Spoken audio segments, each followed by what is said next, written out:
Imaginez que vous deveniez le mage le plus puissant d'un autre monde, pour découvrir que même une telle puissance écrasante ne suffisait pas à le sauver. Plutôt que de rassembler une poignée de héros légendaires, cet homme a élaboré un plan complètement fou. Il a décidé de faire venir des milliers de joueurs de la Terre, de les convaincre qu'ils jouaient au jeu de réalité virtuelle le plus réaliste jamais créé, et de les envoyer au cœur d'une véritable guerre sans qu'ils se rendent compte que leur vie était réellement en jeu. Il s'appelait Kim Jin-woo. L'histoire a commencé bien avant que le tout premier joueur n'ait jamais mis les pieds à Arsilan. Aux confins d'un monde agonisant, le maître de la tour magique se tenait seul, observant en silence l'avancée implacable de l'érosion. Près de 90% d'Arsilan avaient déjà été engloutis par le désert corrompu. Il ne restait plus que quelques royaumes survivants, protégés par d'énormes barrières de mana. Ces barrières constituaient le dernier rempart du monde. Pourtant, les cristaux de mana purs qui les alimentaient étaient presque entièrement épuisés. Une fois les derniers cristaux épuisés, les barrières s'effondreraient. L'érosion se propagerait sur les terres restantes, et des essaims infinis de monstres anéantiraient tous les êtres vivants qui subsistaient encore, après avoir été invoqués dans un autre monde. C'était ainsi que tout était destiné à finir.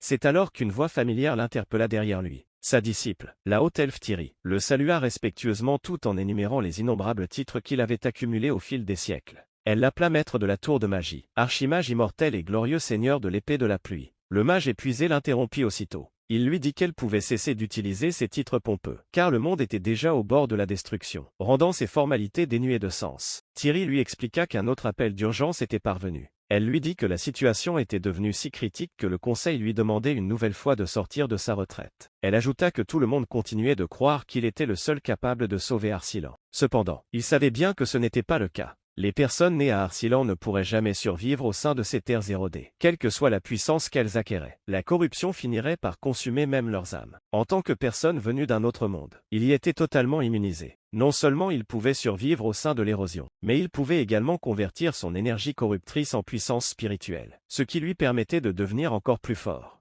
Malheureusement, même avec un avantage aussi incroyable, il y avait des limites à ce qu'un seul individu pouvait accomplir. Il admet que les choses seraient peut-être différentes s'il commandait une armée d'1 million de soldats. Thierry répond que si quelqu'un d'autre possédait une immunité contre l'érosion, cette personne serait déjà célébrée comme un héros légendaire. Comme aucun individu de ce genre n'existait, elle lui demande si elle doit une nouvelle fois rejeter la demande du conseil. Il lui répond calmement de faire exactement cela. Avant de partir, elle lui rappelle de ne pas trop se surmener. Elle ajoute en plaisantant que, puisqu'il pouvait se réincarner dans un nouveau corps après sa mort, s'il jetait à nouveau sa vie à là, elle veillerait à ce que son prochain corps soit celui d'une belle jeune femme plutôt que d'un autre bel homme. Il ne pouvait que se demander comment elle parvenait encore à faire des blagues aussi bizarres alors que le monde touchait à sa fin. Après son départ, il réfléchit en silence à la vie qu'il avait menée. Sur Terre, il s'était littéralement tué à la tâche en tant que directeur de jeu. Après son arrivée à Arsilan, il avait fondé la tour magique et passé des siècles à lutter contre l'érosion sans jamais s'accorder de répit. En y repensant, il se rendit compte qu'il n'avait jamais vraiment pris de pause. Les barrières de mana ne tiendraient plus que 3 ans avant que les cristaux de mana purs restants ne soient complètement épuisés. Une fois que cela arriverait, tout prendrait fin.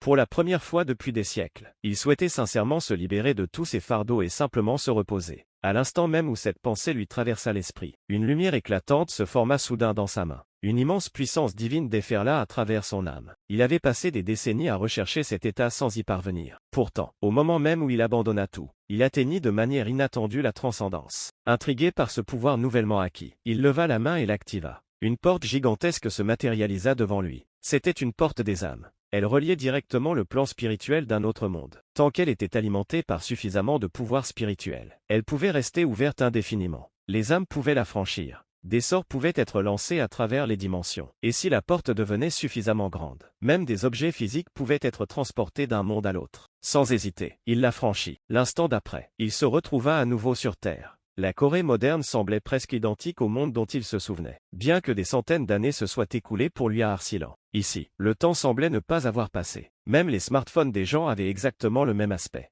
Il se demanda si les deux mondes percevaient simplement le temps différemment, ou s'il était d'une manière ou d'une autre retourné dans le passé. Poussé par la curiosité, il se rendit à l'endroit où se trouvait autrefois son ancienne maison. À la place de son ancienne maison, un bâtiment inconnu occupait désormais le terrain. Comme il s'y attendait, toute trace de l'existence de Kim Jin-woo avait complètement disparu. Bien que la disparition de sa vie antérieure le remplisse de tristesse, il avait un problème bien plus urgent à régler. La densité de mana sur Terre était bien trop faible pour qu'il puisse conserver indéfiniment sa forme d'âme. S'il ne parvenait pas à se procurer un corps rapidement, son âme disparaîtrait peu à peu. Alors qu'il parcourait la ville, il perçut soudain une présence spirituelle inhabituelle, émanant d'un luxueux manoir. Traversant les murs, il découvrit toute une équipe médicale, entourant un jeune homme relié à un appareil de réanimation, tandis que sa famille, inquiète, priait désespérément pour un miracle. Dès qu'il aperçut le patient, il le reconnut immédiatement. Il s'agissait de Lee Jin-woo, le plus jeune petit-fils du président de Housing Group, l'un des plus grands conglomérats coréens. Bien qu'il fût né avec un corps fragile, Lee Jin-woo était un génie remarquable qui avait obtenu plusieurs doctorats dans de prestigieuses universités étrangères. Cependant, il ne s'agissait pas simplement d'une maladie.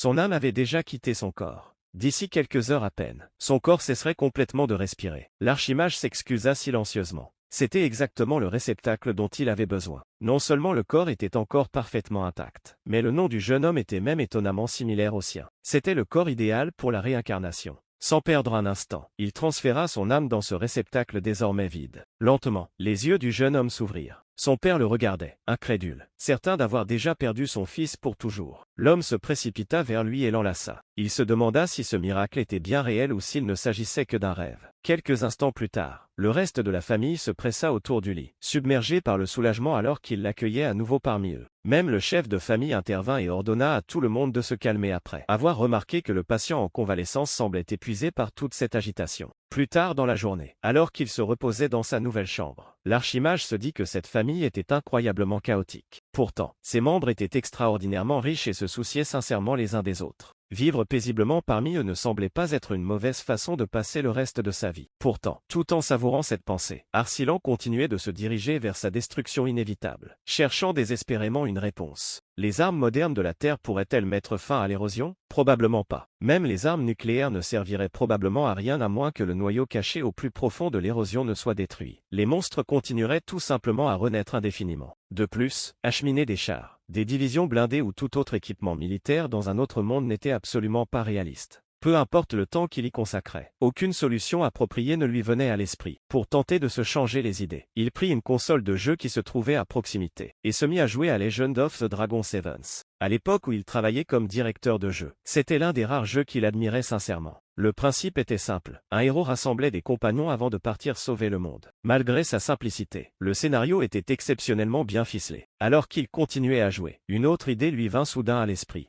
Si seulement un autre héros pouvait débarquer sur Arsilan. Non, Atomic Miles. Pas seulement un héros, mais des millions. À ce moment précis, un message apparut à l'écran. Il lui demandait s'il souhaitait invoquer un deuxième héros. L'ancien directeur de jeu comprit immédiatement l'erreur dans tout son raisonnement précédent. C'était la réponse. Il invoquerait des héros. Il invoquerait des terriens. Il les invoquerait à travers un jeu. Cette simple prise de conscience devint la solution qu'il avait cherchée depuis le début. À l'aide de la porte des âmes, il ferait venir des terriens sur Arsilan. Plutôt que de leur révéler la vérité, il les convaincrait qu'ils ne faisaient que jouer au jeu le plus immersif jamais créé, en explorant le monde, en acceptant des quêtes, en vainquant des monstres et en luttant contre l'érosion. Il sauverait sans le savoir une véritable civilisation de l'extinction. En tant qu'ancien développeur de jeux vidéo et désormais plus jeune petit-fils de l'une des familles les plus riches de Corée, il disposait exactement de 3 ans avant qu'Arsilan ne soit complètement détruit. Il était temps de se mettre au travail. Le lendemain, toute la famille s'est réunie autour de la table à manger. Le président a souri chaleureusement à son plus jeune petit-fils. Il lui a demandé ce que le jeune homme souhaitait faire à l'avenir, ajoutant que tout ce qu'il désirait manger ou posséder. Il n'avait qu'à le demander. Le jeune homme remercia son grand-père avant de révéler qu'il avait déjà décidé de la voie qu'il souhaitait suivre. Il expliqua qu'il voulait développer un jeu. Un silence s'installa autour de la table. Le président fixa son plus jeune petit-fils pendant un long moment, avant de lui demander s'il parlait bien de développer des jeux vidéo. En observant les visages stupéfaits de chacun, le jeune homme se demanda brièvement s'il s'opposait à cette idée. Au lieu de cela, le vieux président fondit soudain en larmes de joie. Son frère aîné Harry, et déclara qu'il était enfin temps pour lui de s'adonner à un passe-temps adapté à son âge. Au lieu de passer chaque conversation à discuter de neurosciences et d'intelligence artificielle, même sa mère semblait visiblement soulagée. Le président ne pouvait pas être plus ravi. Se tournant vers son petit-fils aîné, il lui demanda si leur entreprise possédait par hasard un studio de développement de jeux vidéo. Son frère aîné acquiesça et répondit que oui. Il expliqua que l'entreprise s'appelait FS Game, même si tous les projets qu'elle avait jamais produits s'étaient soldés par un échec. Cette réponse était parfaite. Sans la moindre hésitation, le président offrit immédiatement l'ensemble du studio à son plus jeune petit-fils, en lui disant d'en faire ce qu'il voulait. Même l'ancien archimage ne s'était pas attendu à un soutien d'une telle ampleur. Posséder un studio de jeux vidéo tout entier lui offrait la base idéale pour mettre son plan impossible à exécution.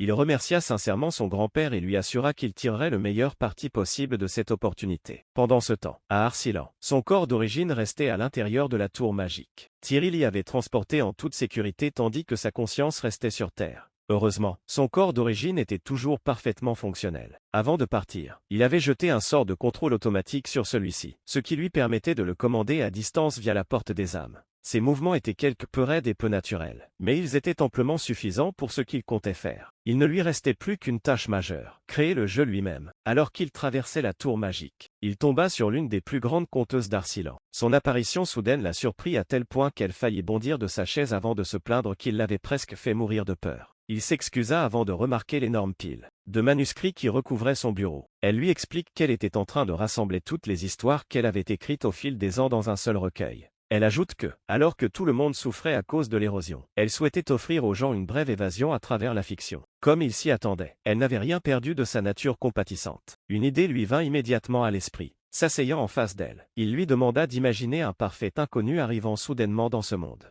Curieuse, elle lui demanda s'il comptait écrire un roman ou quelque chose de ce genre. Il explique que ces étrangers n'auraient aucune raison de défendre Arsilan. Il ne connaîtrait personne là-bas, ne se sentirait pas attaché à ce monde et ne se sentirait pas obligé de se battre pour lui. Il lui demande alors, qu'est-ce qui pourrait bien convaincre de telles personnes de risquer volontairement leur vie? La conteuse répond sans la moindre hésitation. Elle dit que tout doit commencer par un sentiment d'appartenance. Vient ensuite l'amour. Enfin, la tragédie. Elle explique que si quelqu'un découvrait l'amour de sa vie, qu'il se construisait un avenir paisible à ses côtés, puis qu'il voyait cette personne chère mourir sous ses yeux, la vengeance deviendrait naturellement sa force motrice. Elle ajoute que si on lui donnait quelqu'un en qui avoir confiance et quelqu'un à haïr, elle mettrait volontiers tout ce qu'elle a dans la bataille. À mesure que de nouvelles idées affluaient dans son imagination, elle se plongeait complètement dans l'écriture. En observant son enthousiasme, l'ancien directeur du jeu ne put s'empêcher d'admirer son incroyable talent. L'amour rendait les gens aveugles. La vengeance leur donnait un but. Si ces futurs joueurs s'attachaient émotionnellement à Arsilan et à ses habitants, ils continueraient à se battre sans que personne n'ait besoin de les y forcer. Se rendant compte qu'elle s'était encore laissée emporter, la conteuse s'empressa de s'excuser. Il se contenta de sourire avant de l'inviter à collaborer sur un tout nouveau projet, affirmant que si tout se passait bien, des millions, voire des centaines de millions de personnes liraient un jour ces histoires. En entendant ces chiffres inimaginables, elle se figea. L'idée que d'innombrables lecteurs découvrent son œuvre la remplissait d'une excitation irrésistible. Elle lui saisit les deux mains et déclara avec ferveur que si un tel rêve pouvait vraiment devenir réalité, elle consacrerait tout son esprit, son corps et son âme à ce projet.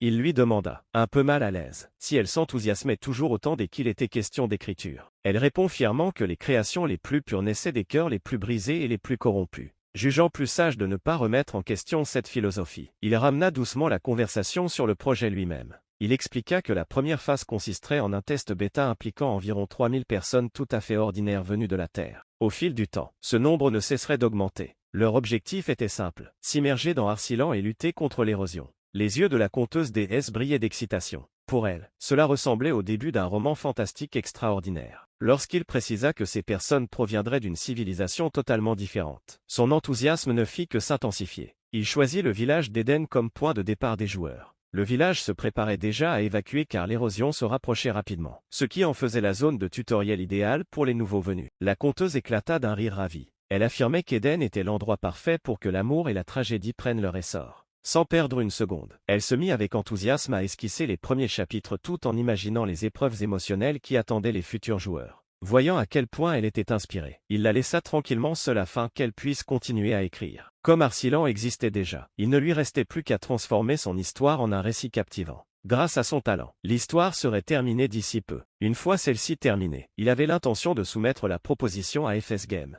Il savait toutefois qu'une excellente histoire à elle seule ne suffirait jamais à convaincre les développeurs. Même si Lee Jin-woo était largement reconnu comme un génie, personne ne croirait à une idée comme la sienne. Il ne cherchait pas à créer un jeu vidéo ordinaire. Il imaginait un monde virtuel totalement immersif où les joueurs pourraient devenir n'importe qui, voyager n'importe où et jouir d'une liberté totale. La technologie capable de produire un tel projet n'existait tout simplement pas sur Terre. C'était comme tenter de développer GTA 6 à l'époque de Vice City. Comme la porte des âmes ne pouvait transporter qu'une quantité limitée de matière à la fois, il décida de commencer par quelque chose de bien plus pratique. Une vidéo promotionnelle. Si les gens pouvaient découvrir Arsilan de leurs propres yeux, il serait nettement plus facile de les convaincre. Pour cela, cependant, il avait besoin d'acteurs. Grâce à la télépathie, il contacta le baron Asman-Agast, le fidèle gouverneur du territoire de Rinceward. Le baron répondit presque immédiatement. L'archimage lui ordonna d'amener le prêtre Alon et la commandante Enna au château de Rinceward.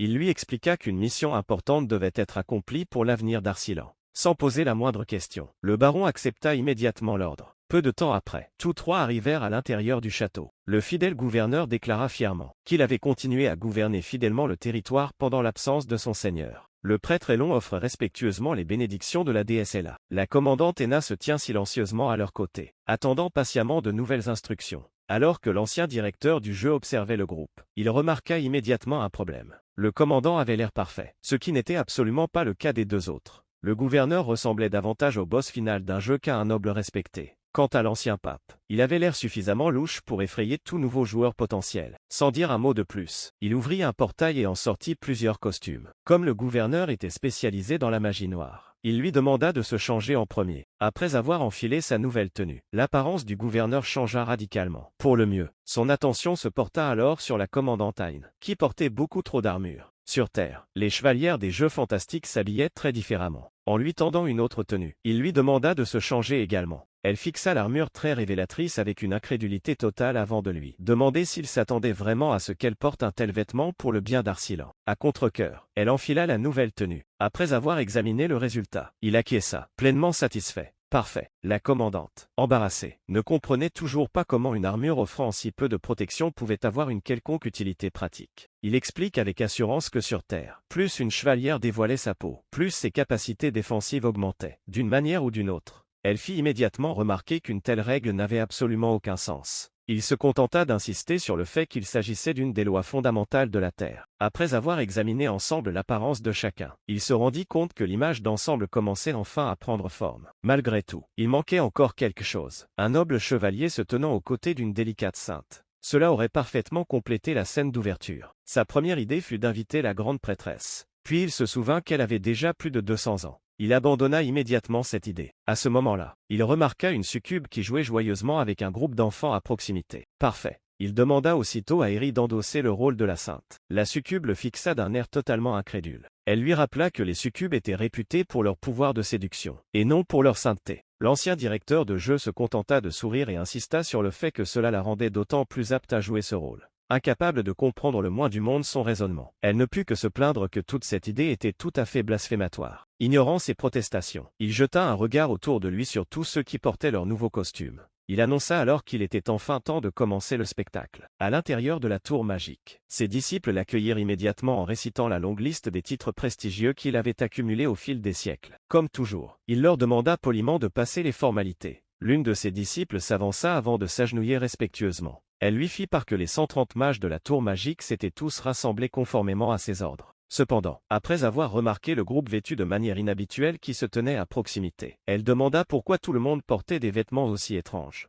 L'archimage répondit avec désinvolture qu'il se préparait pour une petite représentation théâtrale. Brandissant un orbe magique lumineux, il explique que cette pièce sauvera à terme le monde entier. Cette explication ne fit que semer davantage la confusion dans l'esprit de chacun. Se tournant vers les mages rassemblés, il annonça qu'il avait récemment atteint le royaume de la transcendance. Il expliqua que cette percée lui avait permis d'ouvrir une porte de l'âme menant directement à un autre monde. Toute la tour magique éclata de joie. Leur maître venait d'accomplir un nouveau miracle impossible. Une fois l'effervescence enfin retombée, il révéla la véritable raison pour laquelle il avait convoqué tout le monde. Il explique qu'il y a longtemps, lui-même avait été invoqué depuis un autre monde vers Arsilan. À présent, il avait l'intention de répéter ce miracle. Il déclare qu'il allait invoquer des héros d'un autre monde, tandis que la tour magique les soutiendrait dans leur combat contre l'érosion. L'un des mages demanda aussitôt quel rôle on attendait d'eux. Plutôt que de répondre directement, il leur tendit l'orbe magique lumineux. À l'intérieur se trouvait la vidéo promotionnelle qu'il venait tout juste de tourner. Il ordonna à chaque mage de l'enrichir de magie. Il précisa que les paysages devaient devenir plus grandioses.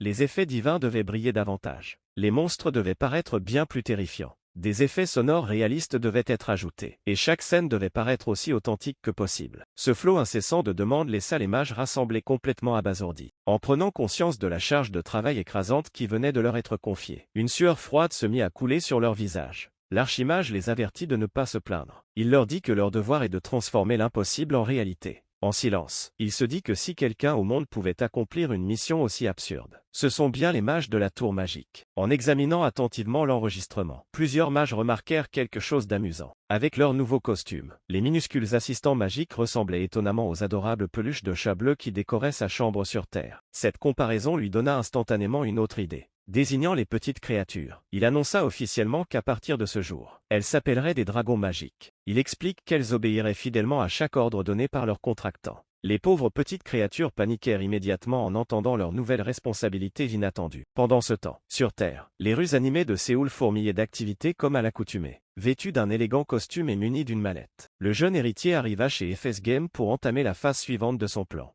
Grâce à l'aide de la tour magique, la vidéo promotionnelle était déjà terminée. Dès qu'il est entré dans le bâtiment, un homme s'est approché de lui et s'est présenté poliment comme étant le secrétaire Kim Han-so. Le secrétaire lui explique qu'il a été personnellement désigné par le président pour l'assister dans tous les aspects du projet. Il ajoute que plusieurs des professionnels les plus compétents du secteur avaient déjà été réunis pour la réunion de ce jour. Sans perdre de temps, ils se dirigèrent directement vers la salle de conférence. À l'intérieur, la directrice du développement, Han Young-sun, attendait nerveusement le début de la réunion. Quelques instants auparavant, il lisait encore des articles de presse prédisant que FS Games était sur le point de fermer ses portes et que son nouveau propriétaire allait très probablement démanteler toute la division. Ce qui le troublait encore davantage, c'était l'identité de ce propriétaire. Bien qu'il n'ait qu'une vingtaine d'années, Lee Jin-woo s'était déjà forgé une réputation de prodige des affaires en Corée, générant des centaines de millions grâce à ses seules réalisations. Après avoir survécu à un coma qui a failli lui coûter la vie, il avait soudainement pris le contrôle de l'entreprise. La porte de la salle de réunion s'ouvrit lentement. Le jeune président entra, dégageant une assurance calme et inébranlable. Sa simple présence emplissait la pièce d'une pression écrasante. Même le directeur du développement, pourtant expérimenté, se surprit à transpirer sous l'effet. Cette aura d'autorité invisible. Après avoir pris place, le nouveau président fit l'impasse sur les présentations formelles et entra directement dans le vif du sujet. Après avoir examiné les rapports, il fit remarquer que le projet précédent de l'entreprise avait été annulé et que tous les grands projets prévus pour le premier semestre avaient déjà échoué. Le directeur du développement en assume immédiatement la responsabilité et présente ses excuses, convaincu que son licenciement ne tarderait pas. Au lieu de cela, le nouveau président a surpris tout le monde. Il a déclaré calmement que repartir de zéro était en réalité la meilleure issue possible. Les employés, soulagés, écoutaient attentivement tandis que le secrétaire Kim distribuait des dossiers noirs dans la salle de réunion. Sur la couverture figuraient les mots projet harcilant. Il explique que les documents contiennent une proposition pour un tout nouveau jeu de réalité virtuelle, doté de son propre univers, de son histoire et de son récit. Alors que les développeurs lisaient attentivement la proposition, plusieurs d'entre eux ont reconnu que l'univers était exceptionnellement bien écrit.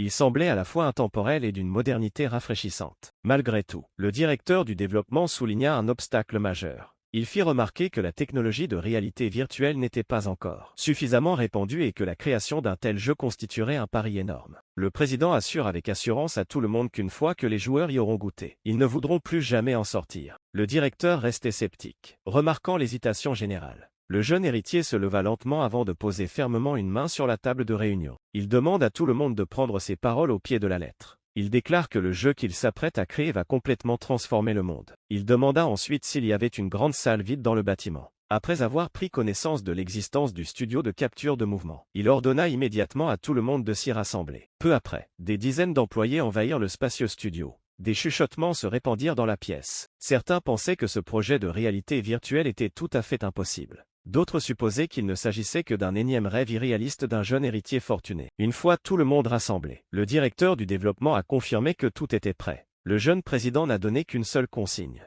Il a demandé à tout le monde d'éteindre les lumières. Le studio fut instantanément plongé dans l'obscurité. Marchant calmement vers le centre de la pièce, il posa un petit cube sur le sol avant de demander à tout le monde de reculer. Puis il l'activa. Le cube se déploya instantanément. Une lumière bleue éclatante inonda tout le studio, tandis que d'innombrables cercles magiques s'étendaient sous les pieds de chacun. En un clin d'œil, le sol en béton froid disparut. Une herbe verte et moelleuse s'étendit sous leurs pieds. Des arbres apparurent de tous côtés. Les employés trébuchèrent en reculant, complètement sous le choc. Le directeur du développement tomba à genoux avant de toucher désespérément l'herbe, incapable de croire que c'était bien réel. Quelques instants plus tôt encore, il se trouvait à l'intérieur d'un bâtiment ordinaire. À présent, il se retrouvait entouré d'un vaste champ à ciel ouvert, sous un ciel d'un bleu éclatant. Avant que quiconque n'ait eu le temps de se remettre de ses émotions, un énorme dragon cramoisi s'éleva dans les airs au-dessus de leur tête. Son rugissement tonitruant résonna à travers tout le paysage. Les employés poussèrent des cris avant de se disperser dans toutes les directions. Face à ce chaos, le jeune président leur dit calmement de se détendre. Il explique qu'il ne s'agissait que d'un hologramme. Toujours tremblant, le directeur du développement avait du mal à le croire.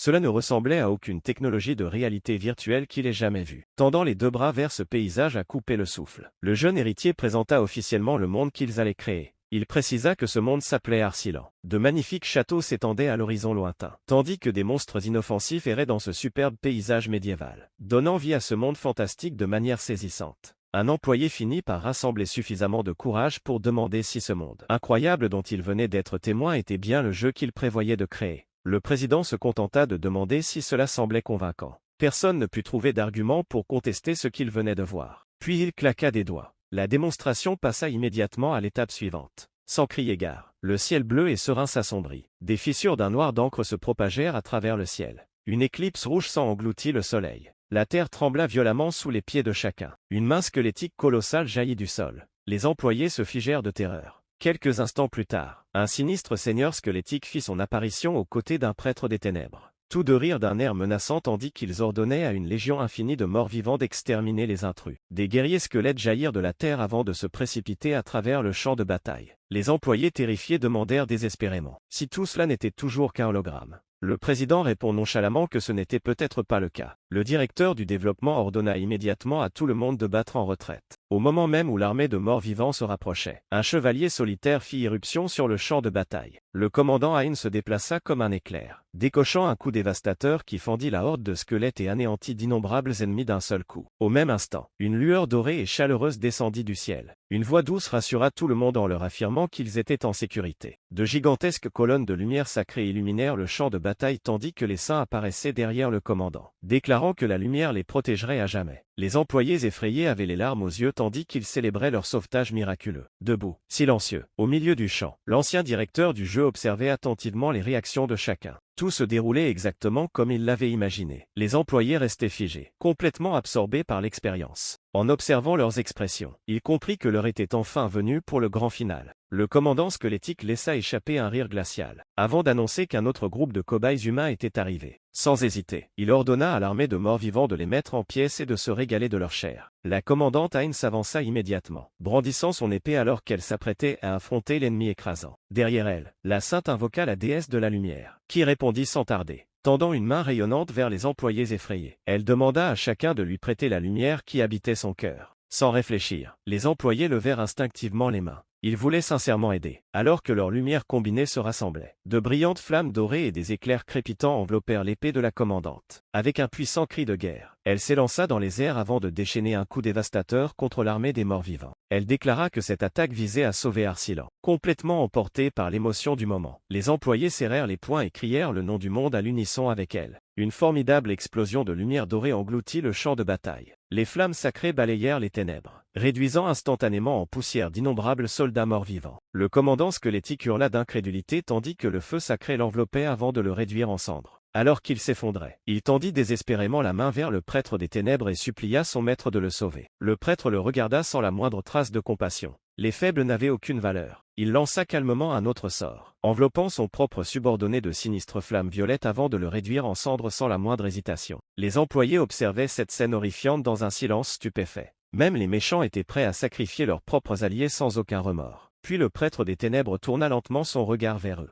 pointant une main enveloppée d'une sinistre brume violette. Il déclara qu'ils seraient les prochains. Une fumée noire se répandit sur le champ de bataille, engloutissant les employés les uns après les autres. La panique éclata instantanément. Tout le monde hurla et tenta désespérément de s'échapper. Au moment même où la peur atteignait son paroxysme, la lumière se ralluma soudainement. L'illusion disparut. Tout le monde se retrouva à nouveau allongé sur le sol du studio de capture de mouvement. Le directeur du développement se tenait toujours la tête, terrifié, avant de réaliser peu à peu qu'ils étaient revenus à la réalité. Les autres employés semblaient tout aussi secoués, peinant à assimiler tout ce qu'ils venaient de vivre. Debout, impassible, près de l'interrupteur, le jeune président demande avec désinvolture à tout le monde ce qu'ils en ont pensé. Il demande si la vidéo de présentation a été suffisamment convaincante. Les employés se précipitent immédiatement vers lui. Au lieu de s'interroger sur la technologie elle-même, ils le bombardent de questions sur l'univers incroyable dont ils viennent d'être témoins. Certains le supplient même de leur donner une nouvelle chance de revoir la déesse de la lumière. Leur enthousiasme débordant le prend légèrement au dépourvu. Une fois que tout le monde s'est enfin calmé, le directeur du développement s'est excusé de s'être laissé emporter par ses émotions. Il explique que c'était sa première expérience de véritable réalité virtuelle. Puis son expression s'est faite grave. Il a déclaré qu'une technologie aussi incroyable deviendrait le plus grand secret commercial au monde. Si la nouvelle venait à fuiter, d'innombrables entreprises ne reculeraient devant rien pour se l'approprier. Le président a simplement haussé les épaules. Il répondit que même si quelqu'un décrivait tout ce dont il venait d'être témoin, personne ne croirait une histoire aussi incroyable. Après y avoir réfléchi, le directeur du développement admit à contre-cœur qu'il avait raison. Le jeune président posa alors la question la plus importante. Il demanda si tout le monde était prêt à travailler à ses côtés. Sans la moindre hésitation, tous les employés répondirent d'une seule voix. Ils déclarèrent qu'ils étaient prêts à le suivre n'importe où. Satisfait de leur réponse, il leur dit à tous d'oublier tout ce qu'ils croyaient savoir sur le développement de jeux vidéo. À partir de ce moment-là, ils allaient créer le jeu en utilisant son moteur graphique associé à l'intelligence artificielle. Il expliqua que leur objectif n'était pas simplement de dominer l'industrie du jeu vidéo. Ils allaient transformer la culture mondiale elle-même. Levant le poing bien haut, il a appelé tout le monde à entrer ensemble dans l'histoire. Toute l'équipe de développement a répondu par une acclamation enthousiaste. Quelques jours plus tard, un message anonyme a soudainement fait le buzz sur Internet. Selon son auteur, FS Games développait secrètement un jeu qui allait complètement changer le monde. La plus grande surprise n'était pas l'univers fantastique, mais l'affirmation selon laquelle le projet utilisait une véritable technologie de réalité virtuelle. L'auteur anonyme allait même jusqu'à qualifier Lee Jin-woo de sauveur des gamers, et affirmait avec audace que le projet aurait un jour plus de valeur que le Bitcoin. Malheureusement, presque personne n'en crut un seul mot. Les sections de commentaires se remplirent rapidement de moqueries. Les internautes plaisantaient en disant que la société était déjà en faillite et que son nouveau propriétaire fortuné avait complètement perdu la tête. En observant les réactions en ligne depuis son laboratoire privé, l'ancien directeur de jeu n'était pas le moins du monde surpris. Tout se déroulait exactement comme prévu. C'est alors que son téléphone se mit à sonner. C'était son grand-père. Le vieux président lui a demandé avec colère s'il avait vu l'article insultant qui se répandait sur Internet, avant de proposer immédiatement de lancer l'équipe juridique de l'entreprise à la poursuite de tous les responsables. Le jeune président se contenta de rire. Il expliqua que cette polémique offrait une publicité gratuite au jeu. Bien qu'encore agacé, son grand-père admit à contre-cœur qu'il n'avait pas tort. Changeant de sujet, le président demanda où en était le développement. En réponse, son petit-fils brandit le prototype achevé du casque de réalité virtuelle. Voyant qu'il était déjà terminé, le vieil homme se montra sincèrement enthousiaste. Alors qu'ils continuaient à discuter, le jeune président se souvint soudain que le système de pêche avait déjà été entièrement mis en place. Intrigué, il demanda à son grand-père s'il aimait pêcher. Le président se mit fièrement à vanter les énormes requins et espadons qu'il avait pêchés dans sa jeunesse. En entendant ces histoires, son petit-fils l'invita aussitôt à aller pêcher ensemble. Le vieil homme rit avant de décliner l'invitation. Il expliqua que ses maux de dos ne lui permettaient plus de passer des heures à pêcher. Le jeune président se contenta de sourire avec assurance. Il lui dit qu'il avait quelque chose de spécial à lui montrer. Le soir même, il se rendit à la luxueuse résidence du président avec le prototype de casque de réalité virtuelle. Le président, déjà âgé, examina attentivement l'appareil avant de demander s'il s'agissait bien de la version finale. Après avoir aidé son grand-père à s'installer confortablement dans un fauteuil, le jeune président lui a délicatement placé le casque sur les yeux. Il lui a dit que cette expérience serait sans commune mesure avec tout ce que son grand-père avait connu jusqu'alors. Le président admet qu'il n'avait accepté que pour faire plaisir à son petit-fils. Malgré tout, il était déjà impressionné, car le casque semblait bien plus confortable que les produits fabriqués par sa propre entreprise d'électronique. Lorsque son petit-fils lui demanda s'il était prêt, le vieil homme répondit sans hésiter. Il dit qu'il était impatient de découvrir ce que son petit-fils avait créé. On a appuyé sur le bouton d'activation. Une lumière bleue éclatante a envahi son champ de vision. Un instant plus tard, l'obscurité s'est dissipée. En ouvrant lentement les yeux, le président s'est retrouvé au milieu d'une magnifique forêt. Il a instinctivement baissé les yeux vers ses mains. Elles n'étaient plus vieillies ni ridées. Elles étaient redevenues jeunes. En se levant, il s'est rapidement rendu compte que tout son corps avait retrouvé la force et la vitalité qu'il avait lorsqu'il avait la quarantaine. Le jeune président traversa la pelouse avant de lui souhaiter la bienvenue à Arsilan. Complètement abasourdi, le vieil homme demanda où il se trouvait. Son petit-fils lui expliqua calmement qu'il s'agissait du monde virtuel qu'il avait créé. Il ajouta que, n'ayant trouvé aucune photo de son grand-père dans sa jeunesse, il avait recréé son avatar en se basant sur l'image qu'il se faisait de lui à 40 ans. Le président avait du mal à croire ce qu'il voyait. Il était devenu le tout premier joueur à entrer dans Arsilan. Ravi, il se réjouit de constater que sa douleur au dos avait complètement disparu. Il se sentait en meilleure forme qu'il ne l'avait été depuis des décennies. Intrigué, il demande comment son petit-fils a réussi à inventer une technologie aussi incroyable. Le jeune président répond simplement que, bien que son corps ait été plongé dans le coma, son esprit n'avait jamais cessé de fonctionner. Il explique que l'idée de ce jeu était née pendant cette période, avant que son grand-père n'ait pu poser d'autres questions. Il l'invita à faire une promenade. Ensemble, ils se dirigèrent vers un lac aux eaux cristallines. Le paysage à couper le souffle suffit à lui seul à captiver complètement le président. En ouvrant un petit portail, le jeune président en sortit une chaise confortable ainsi qu'une canne à pêche. Le vieil homme s'extasia sur la commodité d'une telle magie. Son petit-fils lui explique qu'il avait simplifié le système afin que les futurs joueurs puissent, à terme, l'utiliser eux-mêmes. Le président saisit la canne à pêche d'une main experte. Même son poids et son équilibre lui semblaient identiques à ceux de sa canne préférée d'autrefois. D'un geste fluide et expérimenté, il lança la ligne dans le lac. Tous deux attendirent en silence. Puis, sans crier gare, l'eau explosa. Une créature gigantesque avait mordu à l'hameçon. La canne à pêche se courba jusqu'à ses limites tandis que l'énorme créature se débattait sous la surface. Le président éclata d'un rire enthousiaste. Il raconte que la créature qui avait mordu à l'hameçon possédait une force incroyable, mais qu'il n'était pas prêt à perdre. Fort de la puissance de son corps rajeuni, il tira de toutes ses forces. L'instant d'après, un poisson gigantesque aux couleurs chatoyantes jaillit du lac avant de s'écraser sur la rive. Le pêcheur chevronné célébra son incroyable prise tandis que son petit-fils l'applaudissait à proximité. En baissant les yeux vers ses mains redevenues jeunes, le président prit lentement conscience de ce qu'il avait retrouvé. Il avait déjà accepté de vieillir. Il pensait que la santé déclinante faisait tout simplement partie du cours naturel de la vie. Pourtant, dans cet univers, sa jeunesse lui était revenue, sa force était revenue, et même la douleur qui l'accompagnait depuis des années avait complètement disparu. Incapable de contenir plus longtemps ses émotions, il éclata d'un rire joyeux sous le ciel bleu limpide. L'observant à quelques pas de là, l'ancien directeur du jeu raffermit silencieusement sa détermination. Il ferait venir d'innombrables personnes de la Terre à Arsilan. Cette fois, il sauverait ce monde de la destruction. Avant de quitter les rives du lac, il proposa de prendre une photo pour immortaliser cette prise remarquable. Son grand-père accepta avec joie.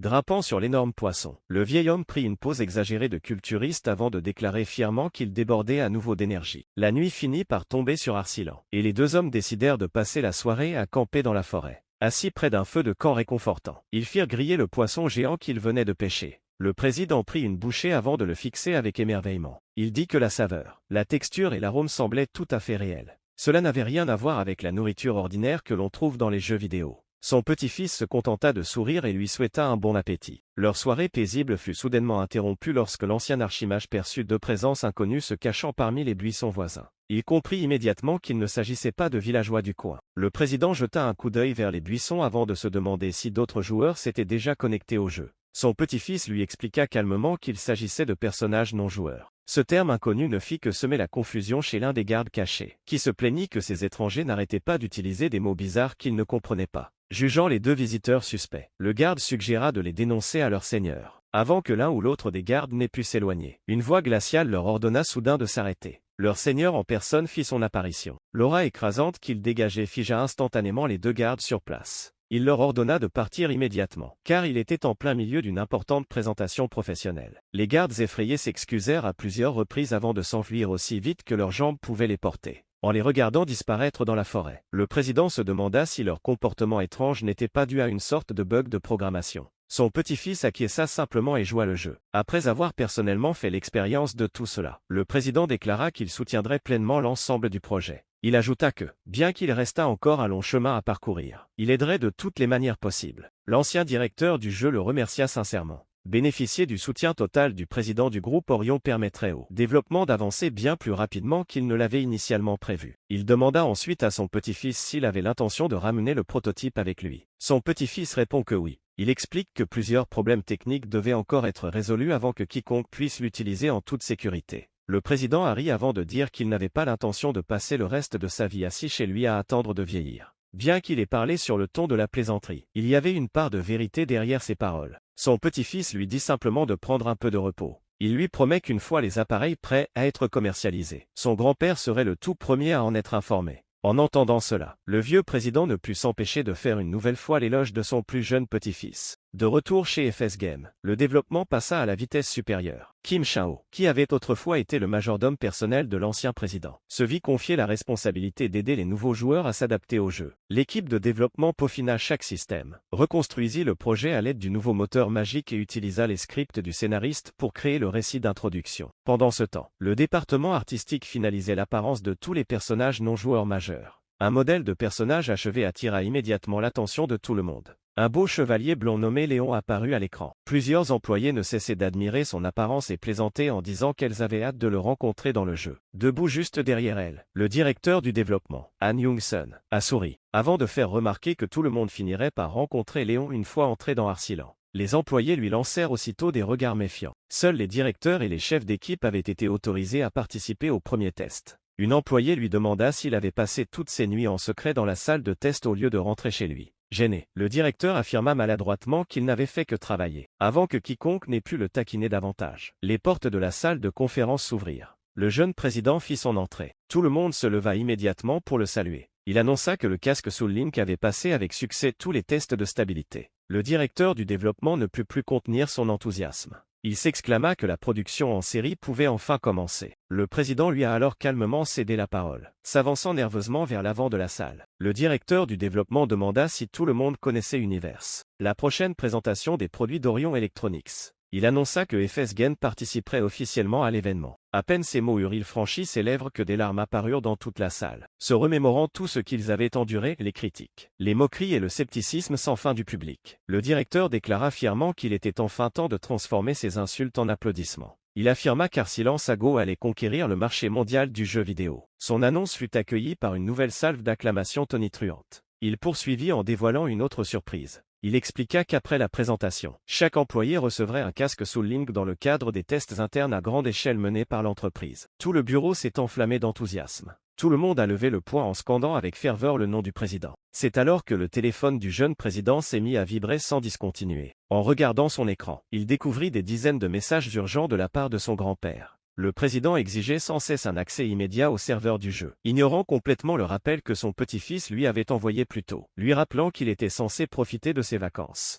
Le dernier message fit pousser un léger soupir au jeune président. Son grand-père lui annonçait qu'il était déjà en route vers le siège de l'entreprise. Réalisant qu'il n'y avait absolument aucun moyen de l'arrêter, le jeune président renvoya tout le monde plus tôt que d'habitude. Même alors, le directeur du développement, Han Young-sun, s'obstina à rester pour continuer à faire des heures supplémentaires jusqu'à ce que plusieurs collègues le traînent littéralement hors du bureau en se plaignant qu'il était devenu complètement accro à son travail. Quelque temps plus tard, le jour du lancement officiel arriva enfin. Le centre des congrès débordait de journalistes, de photographes, de cosplayers, d'influenceurs et de visiteurs curieux. L'effervescence gagnait l'ensemble du site. Dans le même temps, d'innombrables voix sceptiques se faisaient entendre dans la foule. Certains pensaient que FS Games tentait un dernier coup de poker pour sauver une entreprise moribonde. D'autres affirmaient que le casque de réalité virtuelle n'était rien d'autre qu'un énième coup marketing. Beaucoup faisaient valoir que les précédents appareils de réalité virtuelle avaient tous échoué, et que ce projet ne ferait donc pas exception. Malgré tout, tout le monde voulait découvrir ce que l'entreprise avait préparé.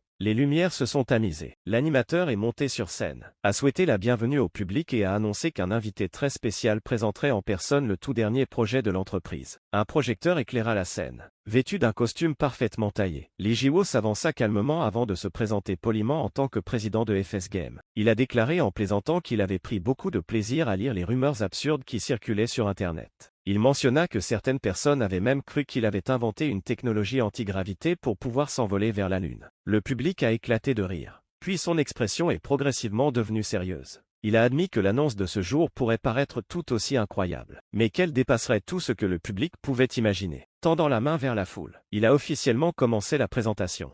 Sans aucun avertissement, un immense océan a déferlé sur la scène. Des vagues gigantesques ont encerclé le public, semant la panique parmi d'innombrables personnes qui peinaient à comprendre si elles assistaient à une projection sophistiquée ou à quelque chose qui dépassait complètement la technologie moderne. Debout, serein, au milieu de cette mer infinie, le jeune président a commencé à évoquer le parcours de l'humanité. Il a expliqué que l'humanité avait traversé de vastes océans, enduré d'innombrables épreuves et fini par atteindre de nouvelles terres. Le décor changea une nouvelle fois. L'océan disparut. À sa place s'étendait un vaste désert. Alors qu'il continuait à parler d'exploration, le désert se transforma en montagnes imposantes recouvertes de neige. Le public pouvait réellement sentir l'air glacial effleurer sa peau, et entendre le crissement de la neige sous leurs pieds. Il restait là, complètement sans voix. Beaucoup se demandaient en silence comment une expérience aussi incroyable pouvait-elle exister. Le décor changea une nouvelle fois. Il expliqua que l'humanité avait conquis les cieux, exploré l'espace et même envoyé des sondes vers Mars. Pourtant, malgré chacune de ces incroyables réalisations, l'humanité restait prisonnière des limites du corps humain.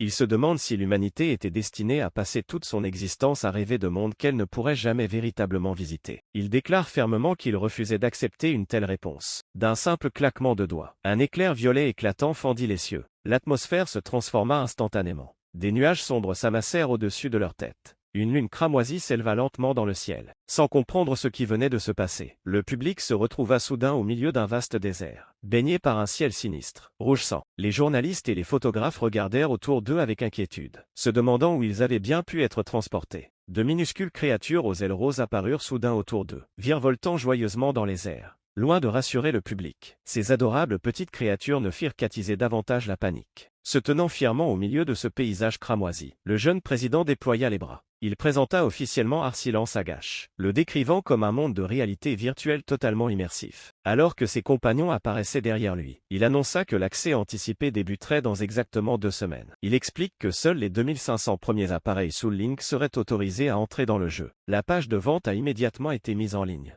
Chaque casque Soul Link coûtait plus de 3 millions.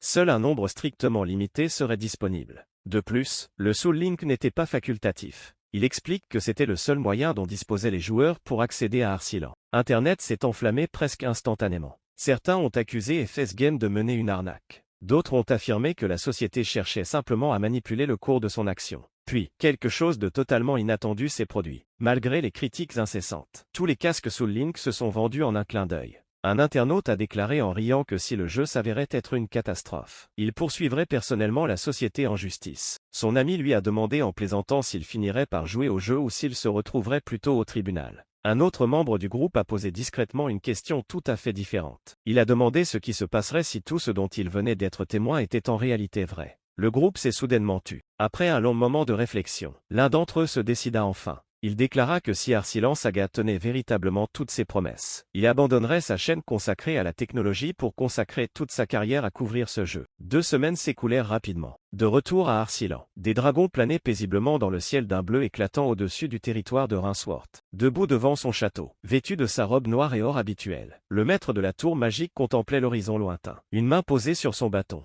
Enfin, les héros élus de la Terre étaient sur le point d'arriver. Les préparatifs pour le lancement du jeu étaient entrés dans leur phase finale. À l'intérieur du village d'Eden, la conteuse dirigeait avec soin tout le monde tandis que chacun répétait le rôle qui lui avait été attribué. Elle interrompit un villageois en plein milieu de sa prestation avant de lui faire remarquer que son jeu semblait bien trop raide. Elle lui expliqua que s'il voulait incarner le chef de la guilde des marchands, il devait réellement lui ressembler. Elle lui ordonna même de prendre 6 repas par jour jusqu'à ce qu'il développe le ventre que l'on attend d'un véritable tenancier de taverne. Le pauvre villageois ne put que rester là, sans voix. Elle se tourna ensuite vers le forgeron du village et lui demanda s'il avait bien mémorisé toutes ses répliques. Le forgeron salua avec assurance avant de jouer avec enthousiasme une scène où il détruisait accidentellement l'arme d'un joueur lors d'une amélioration. La conteuse loua immédiatement sa prestation. Elle l'encouragea à adopter un ton encore plus sarcastique pendant la scène. Perplexe, le forgeron demanda pourquoi le système d'amélioration devait inclure un risque d'échec. Sa réponse fut immédiate. Elle expliqua que c'était la frustration qui incitait les joueurs à revenir. Plus le système devenait sévère et impitoyable, plus il créait de dépendance. À ce moment-là, l'ancien directeur du jeu fit son apparition et félicita la scénariste pour son travail exceptionnel. Elle accepta les éloges avec joie. Il se tourna ensuite vers Darius avant de s'enquérir de l'avancement de la tour magique. Darius lui indiqua que tout était parfaitement prêt. Il expliqua que les mages avaient réussi à créer 10 000 corps artificiels que les futurs joueurs pourraient habiter au sein du jeu.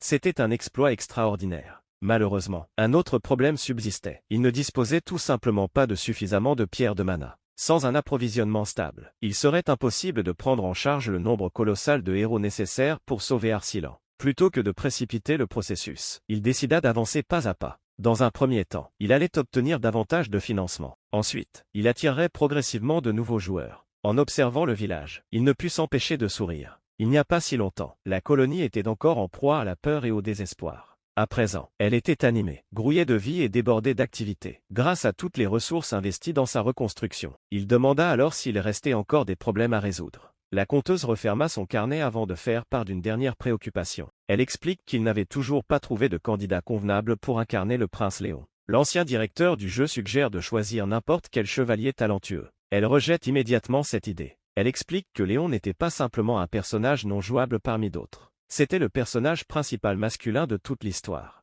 La personne qui l'incarnerait devait être d'une beauté incroyable. Après tout, les joueurs devaient s'attacher émotionnellement à la fois à Léon et à l'univers qui l'entourait. Ce n'est qu'alors qu'ils seraient prêts à se battre de toutes leurs forces pour protéger Arsilan. L'ancienne directrice du jeu admit qu'elle avait raison. La plupart de ces chevaliers étaient des guerriers exceptionnels. Malheureusement, être incroyablement beau n'était pas la première qualité qui venait à l'esprit lorsqu'on les décrivait. Alors qu'il se demandait comment résoudre le problème, Darius s'avança soudain. Elle suggère de créer un corps artificiel entièrement calqué sur les illustrations conceptuelles de Léon. Elle explique qu'il pourrait posséder ce corps lui-même et jouer personnellement le rôle. Il comprit immédiatement sa véritable intention. Elle voulait simplement un autre prétexte pour le voir se promener dans un nouveau corps séduisant. Malgré tout, l'idée en elle-même était étonnamment bonne. Créer le réceptacle parfait garantirait que le prince Léon corresponde exactement à l'image dont il voulait que les joueurs se souviennent. Lorsqu'il accepta d'inspecter l'avancement des travaux, Darius révéla en passant que le corps était déjà achevé. Cette annonce le prit complètement au dépourvu. Elle conduisit tout le monde dans un immense atelier. Des rangées et des rangées de corps artificiels incroyablement réalistes remplissaient la vaste pièce. Chacun d'entre eux ressemblait à s'y méprendre à quelqu'un qu'il connaissait déjà. Voir d'innombrables copies réalistes de ses compagnons se tenir côte à côte lui procura un sentiment étrangement dérangeant. À proximité, la conteuse prit joyeusement dans ses mains une petite peluche à son effigie. Darius explique fièrement qu'elle l'avait conçue elle-même pour qu'elle tienne parfaitement dans ses bras. La conteuse s'empresse de déclarer qu'il s'agit d'un chef-d'œuvre avant d'ajouter qu'elle a envie de la serrer dans ses bras. Darius ne pouvait s'empêcher d'admirer ses joues potelées. Voyant les deux femmes devenir étrangement obsédées par une version miniature de lui-même, l'ancien directeur de jeu les avertit rapidement de ne pas se laisser emporter. La conteuse insiste sur le fait qu'elle voulait simplement montrer un peu d'affection à la peluche. Il n'était pas convaincu, à en juger par l'excitation qui brillait dans ses yeux. La pauvre peluche risquait de ne pas survivre à ces marques d'affection. Mettant la peluche de côté, Darius désigna un trône dissimulé sous un grand tissu cramoisi. Elle annonça que le prince Léon attendait là-dessous. Avant de le dévoiler, la conteuse avertit tout le monde de ne pas être trop surpris. L'ancien directeur de jeu ne parvenait pas à imaginer ce qui pouvait bien justifier un avertissement aussi dramatique. D'un geste théâtral, la conteuse retira le tissu. Elle expliqua fièrement qu'elle avait ajouté une dernière touche pour parachever son chef-d'œuvre. Elle dit qu'il s'agissait de quelque chose qui n'avait jamais existé à l'origine à Arsilan. Elle déclare également que c'était la plus grande œuvre d'art qu'elle ait jamais créée. À l'instant où la griffe s'écarta, une lumière dorée éclatante inonda tout l'atelier. Même l'ancien directeur du jeu et Darius se couvrirent instinctivement les yeux. Alors que l'éclat éblouissant s'estompait peu à peu, on put apercevoir un magnifique chevalier blond assis fièrement sur le trône. Le silence envahit la pièce. La narratrice annonce fièrement que le prince Léon s'est avéré encore plus réussi qu'elle ne l'avait imaginé. Elle explique que la création de ce corps artificiel a nécessité un mois entier de travail.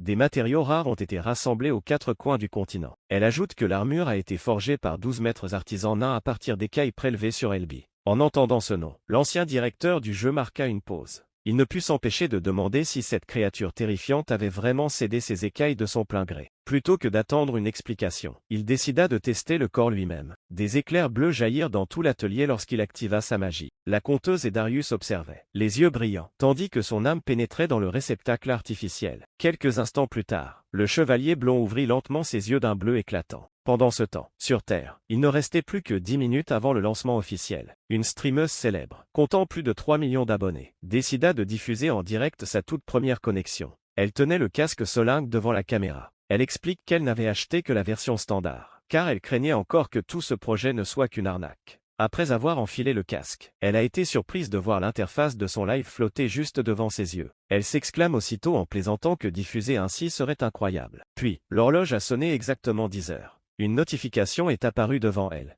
Elle annonçait qu'une connexion était désormais disponible. Elle l'invitait poliment à se mettre à l'aise. La streameuse et ses spectateurs ont tous explosé de joie. Incapable d'attendre une seconde de plus, elle a immédiatement appuyé sur le bouton de connexion. Une lumière bleue éclatante a enveloppé son corps. Le casque a soudainement libéré une puissante vague d'énergie, la surprenant au point de lui arracher un cri strident. Au même instant, à l'intérieur de la tour magique, l'énorme cristal central éclata en un éclair bleu éclatant. L'un des mages annonça avec enthousiasme que la première héroïne était enfin arrivée. Le rituel d'invocation commença immédiatement. La conscience de la streameuse dériva dans un vide sombre parsemé d'innombrables étoiles. Ouvrant lentement les yeux, elle regarda autour d'elle, complètement émerveillée. Elle flottait au milieu des étoiles elle-même, incapable de contenir son excitation. Elle demanda à ses spectateurs s'ils pouvaient voir le spectacle incroyable qui s'offrait à elle. Pensant qu'il s'agissait de l'écran de création de personnages, elle se mit avec enthousiasme à explorer tous les menus disponibles. Le système affichait les races jouables, humains, elfes, nains et orques. Après un bref moment de réflexion, elle choisit immédiatement de devenir une elfe, car elle trouvait qu'ils étaient les plus beaux. Elle personnalisa joyeusement son apparence avant de finaliser son personnage. L'instant d'après, ses pieds se posèrent doucement sur de l'herbe moelleuse. En baissant les yeux vers son nouveau corps d'elfe, elle poussa un cri de joie. Une notification du système apparut immédiatement. Elle l'informait que, comme elle avait trop augmenté certaines caractéristiques physiques lors de la création de son personnage, son agilité avait été réduite. En regardant autour d'elle, elle découvrit une forêt à couper le souffle s'étendant à l'infini jusqu'à un magnifique château au loin. Complètement subjuguée par le paysage, elle n'arrivait pas à croire qu'un jeu puisse paraître aussi réel. Ses spectateurs étaient tout aussi émerveillés. Après avoir célébré cet instant pendant quelques instants, elle se rendit soudain compte d'une chose.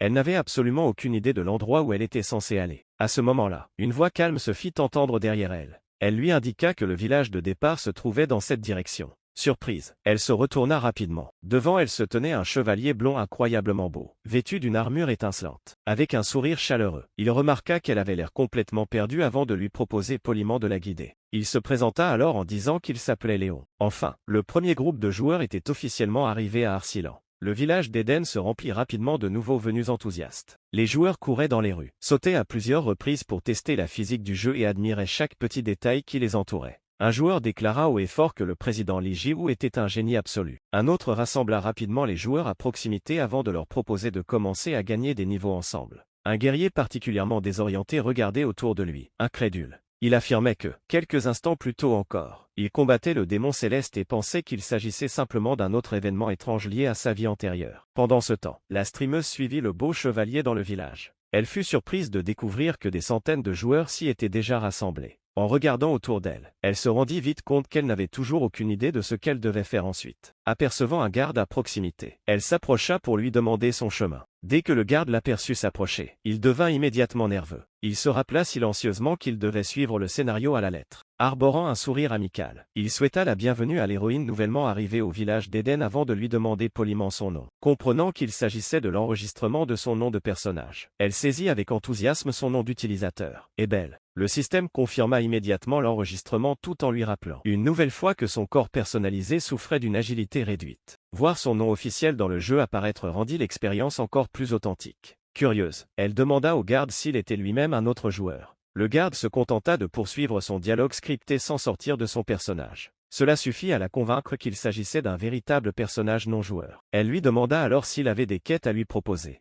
Ravi de son enthousiasme, le garde la félicita d'avoir immédiatement cherché un but avant de la diriger vers la guilde des aventuriers. Après l'avoir remerciée, elle s'enfonça avec impatience plus profondément dans le village. Pendant ce temps, les commentateurs de son live étaient devenus complètement obsédés par le beau chevalier blond qu'elle avait rencontré un peu plus tôt. Ses spectateurs la suppliaient sans cesse de retrouver Léon. Elle accepta sans hésiter. En y repensant, Léon avait disparu dès qu'ils avaient atteint les portes d'un village dedans. Son comportement ne ressemblait en rien à celui d'un joueur. Il s'agissait très probablement d'un personnage non jouable important lié à l'intrigue principale. Elle supposait qu'elle le retrouverait naturellement dès qu'elle se lancerait dans les quêtes principales. Au-dessus du village, le maître de la tour magique observait silencieusement la scène. Jusqu'à présent, les réactions des joueurs envers Léon correspondaient exactement à ce qu'il avait espéré. Grâce à leur lien télépathique, le compteur lui fit remarquer avec enthousiasme que le chevalier blond était déjà en train de devenir incroyablement populaire parmi les joueurs. Plutôt que de répondre, l'ancien directeur du jeu décida d'examiner le profil du streamer. Contrairement aux attributs ordinaires, le talent reflétait la force de l'âme d'une personne, façonnée par chaque expérience vécue tout au long de sa vie. Ces talents cachés jouaient un rôle énorme dans la détermination du potentiel futur de chaque joueur. Après avoir examiné plusieurs joueurs, il ne fut pas surpris. La plupart possédaient des talents ne dépassant pas le rang D ou le rang E. C'est alors qu'une fenêtre de statut en particulier attira son attention. Le talent caché de la streameuse était de rang H. Évolution sociale. Cette capacité augmentait considérablement son affinité avec les autres, lui permettant de nouer naturellement des relations avec les gens, les monstres, les esprits et même les êtres divins. C'était un talent extrêmement rare. Après avoir pris en compte son parcours, il comprit rapidement pourquoi.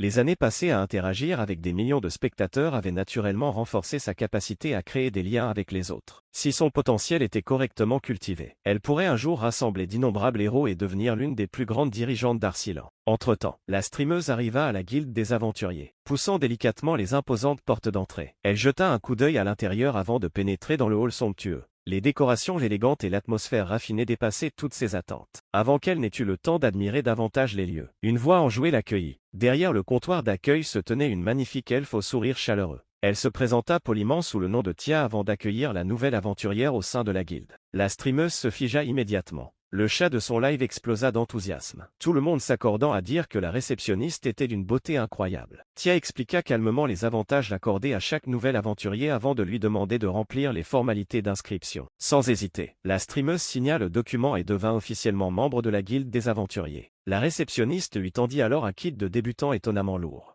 À l'intérieur se trouvait un sac d'inventaire spatial, plusieurs pièces de monnaie et des instructions expliquant que les armes de débutants pouvaient être récupérées à l'armurerie. La streameuse la remercia si poliment qu'elle s'adressa par inadvertance à Tia en l'appelant « grande sœur ». Amusée par cette erreur innocente, Tia lui donna une petite tape affectueuse sur la tête. Le chat du live se remplit instantanément de spectateurs jaloux qui auraient aimé bénéficier du même traitement. Du haut d'un château voisin, l'ancien directeur du jeu observait en silence de plus en plus de joueurs entrer dans le village. Grâce à leur lien télépathique, Tia admet que la streameuse était incroyablement adorable. Puis, d'un ton presque désinvolte, elle avoua que la jeune fille lui donnait aussi envie de la malmener jusqu'à ce qu'elle pleure. L'ancienne directrice du jeu ne put s'empêcher de se demander si tous les compteurs nourrissaient secrètement des pensées aussi terrifiantes. Avant qu'il n'ait pu lui poser d'autres questions, un autre joueur entra dans la guilde. Un guerrier imposant et musclé, aux cheveux roses vifs, fit irruption à l'intérieur en réclamant à grands cris des nouilles et de l'alcool. Son entrée absurde prit Tia complètement au dépourvu. Elle ne savait vraiment pas comment réagir. En un rien de temps, toute la guilde sombra dans le chaos le plus total. Certains joueurs se mirent à manger les brochures d'information de la guilde. D'autres dévalèrent les escaliers sans la moindre raison. Les employés de la guilde couraient frénétiquement dans tous les sens tout en essayant désespérément de rétablir l'ordre. Puis quelqu'un découvrit par hasard un succès caché. Tout joueur qui parvenait à agacer Tia gagnait le titre de Joker. La nouvelle se répandit parmi les joueurs presque instantanément. En quelques minutes, de longues files de joueurs se formèrent dans le seul but de faire des farces à la malheureuse réceptionniste. À la fin de la journée, Tia s'effondra sur le sol, complètement épuisée. Serrant les poings, elle jura silencieusement de se venger. Elle jure qu'un jour, chacun de ses héros pleurera. Elle se résout même à leur raser jusqu'aux derniers cheveux lors de futures quêtes, si nécessaire. De retour sur Terre, l'opinion publique avait complètement basculé. Les médias du monde entier ont confirmé que la technologie révolutionnaire de FS Game était bien réelle.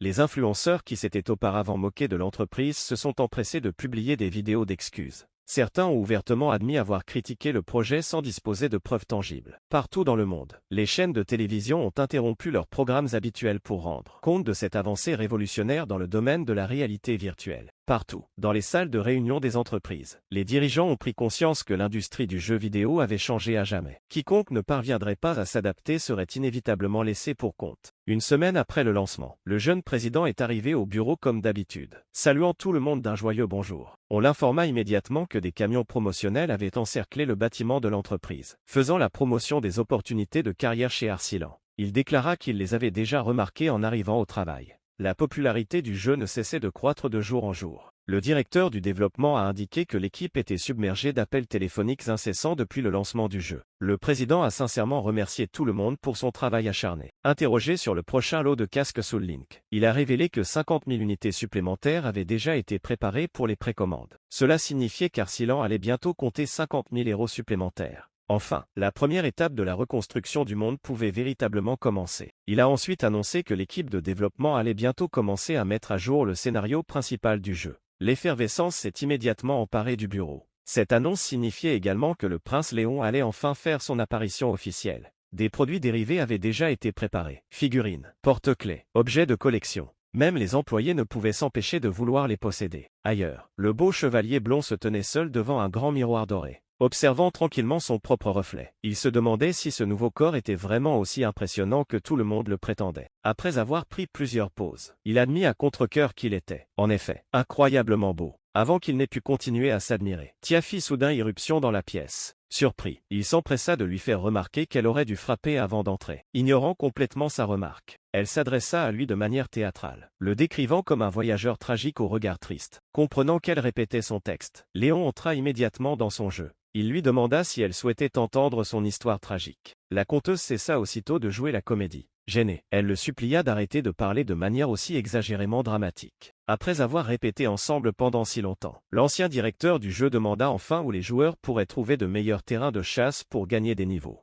Malheureusement, Tia ne connaissait que les environs du village d'Eden. Sans zone de chasse supplémentaire réservée aux futurs joueurs, la progression des personnages deviendrait de plus en plus difficile à mesure que la population de joueurs continuerait de croître. Décidant de remettre ce problème à plus tard, Léon quitta discrètement la pièce et s'en alla bien au-delà du paisible village. Pendant ce temps, le véritable maître de la tour magique marchait seul à travers des terres entièrement ravagées par l'érosion. Des éclairs violets zébraient le ciel cramoisi tandis qu'une brume corrompue engloutissait tout autour de lui. Serrant fermement son bâton, il s'enfonçait silencieusement plus profondément dans ce désert dévasté. Au-dessus de lui, une énorme lune rouge sang était suspendue sous des nuages cramoisis sombres, tandis que d'innombrables monstres corrompus surgissaient de toutes parts. Ils se ruèrent vers lui sans hésitation. Chaque attaque se brisait sans effet contre les couches de barrière de mana bleu qui entouraient son corps. Alors que des éclairs crépitaient à l'extrémité de son bâton, il fit remarquer avec désinvolture que cet endroit parvenait encore à lui donner des frissons. Puis il jeta lentement un regard autour de lui avec un sourire sarcastique. Il fit remarquer qu'il avait fait tout ce chemin pour venir ici. Et pourtant, pas un seul hôte n'était venu l'accueillir. Levant son bâton, il le pointa droit devant lui. Il déclara que si personne n'avait l'intention de le saluer, alors il se saluerait tout simplement lui-même. Un rayon magique colossal jaillit de la pointe de son bâton, fendant le paysage et creusant un immense sillon à travers le désert érodé.